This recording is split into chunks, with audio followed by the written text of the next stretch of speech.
Corporate দুনিয়ায় career গড়ার খাইশ না রেখে কৃষি উদ্যোক্তা বনে গেছেন মাস্টার্স পড়ুয়া শোয়েব হোসেন। আমি মূলত একজন কৃষক। আমি মাধ্যমিক লেভেল থেকেই চাষ কাজের ভিতরে সম্পৃক্ত হই। অন্যের কাছ থেকে জমি বর্গা নিয়ে বিভিন্ন জাতের সবজি উৎপাদন করেন শোয়েব। আমরা তিনজনে কিছু জমি নিই 6 বিঘা, ওখানে কলার আবাদ করি। কলার পাশাপাশি সবজির আবাদ করি, কিছু কপি, আলু করি, তারপরে পাতাকপি, ফুলকপি, এগুলো আর কি। শুধু বিভিন্ন ধরনের সবজি আবাদ করি বছরে প্রায় 7 লাখ টাকা আয় করেন শোয়েব হোসেন। এভারেজ আপনার জমিতে আমার বছর শেষে বাৎসরিক পার বিঘাতে আপনার 25 থেকে 30 হাজার টাকা থাকে। মানে এভারেজ আপনার আমার 5 থেকে 6 লক্ষ টাকা এরকম থাকে, গড়ে 6 বা 7 লক্ষ এরকম। বর্তমানে মাস্টার্সের ছাত্র শোয়েবের ধ্যান জ্ঞান শুধুই চাষাবাদ। এ কারণেই তিনি একজন সফল কৃষি উদ্যোক্তা বলে জানান এলাকাবাসী। আমি ইসলামিক ইউনিভার্সিটিতে দাওয়া এন্ড ইসলামিক স্টাডিজ বিভাগে মাস্টার করছি শেষ বর্ষ। সোহাগ চাষের উপরে বেশি ওর আগ্রহ এবং চাষ কাজটার উপরে আছে এবং চাষের উপরে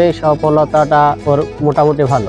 চাষের সফলতা দেখে মনে করছি যে আমরা ওর পাশাপাশি চাষটা যাব। যতদূর চোখ যায় বিটকপি, পাতাকপি আর কলার আবাদ। তাদের পরিচর্যায় ব্যস্ত মেহেরপুর শহরের উপকণ্ঠে বন্দর গ্রামের চাষী শোয়েব হোসেন সোহাগ। এখন সবজি চাষ করলেও শুরুতে ফুল চাষ করতেন তিনি। মূলত প্রথম চাষ শুরু করি ফুলের আবাদ দিয়ে। পিরোজপুরে এক ভাই সম্ভবত মনে করেছিল, তার দেখে উদ্বুদ্ধ হয়ে আমরা ফুলের চাষ শুরু করি 1.5 বিঘা জমিতে। শোয়েবের বিশাল এই সবজি খেতে কর্মব্যস্ততায় সময় কাটে এখানে কাজ করা শ্রমিকদের। কেউ মাটি থেকে আলাদা করছে বিটকপি, কেউ আবার সেগুলো বিক্রির জন্য বস্তায় পুরছেন দ্রুত গতিতে।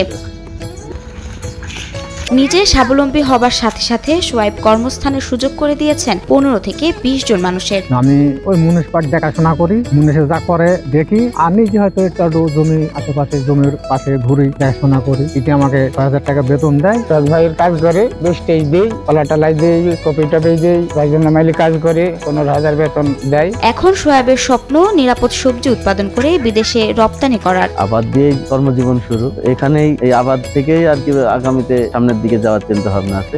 ভবিষ্যৎ পরিকল্পনা বলতে এটা আমি এখান থেকে নিরাপদ সবজি উৎপাদনের লক্ষ্যে সামনে আগাচ্ছি। এখন কৃষি বিভাগের পক্ষ থেকে শোয়েবকে সব ধরনের সহযোগিতা করা হচ্ছে বলে জানান উপসহকারী কৃষি কর্মকর্তা জাকারিয়া পারভেজ। সোহাগ মূলত একজন বড় চাষী। সে চাষ করার আগে প্রথম থেকে আমার সঙ্গে যোগাযোগ করে কৃষি অফিসে কি কি সুবিধা আছে এবং সে কি করে আগাতে পারে আমার সঙ্গে পরামর্শ করে এবং তাকে আমি প্রথমে সবজি চাষের পরামর্শ দিই। তারপরে আপনার কলা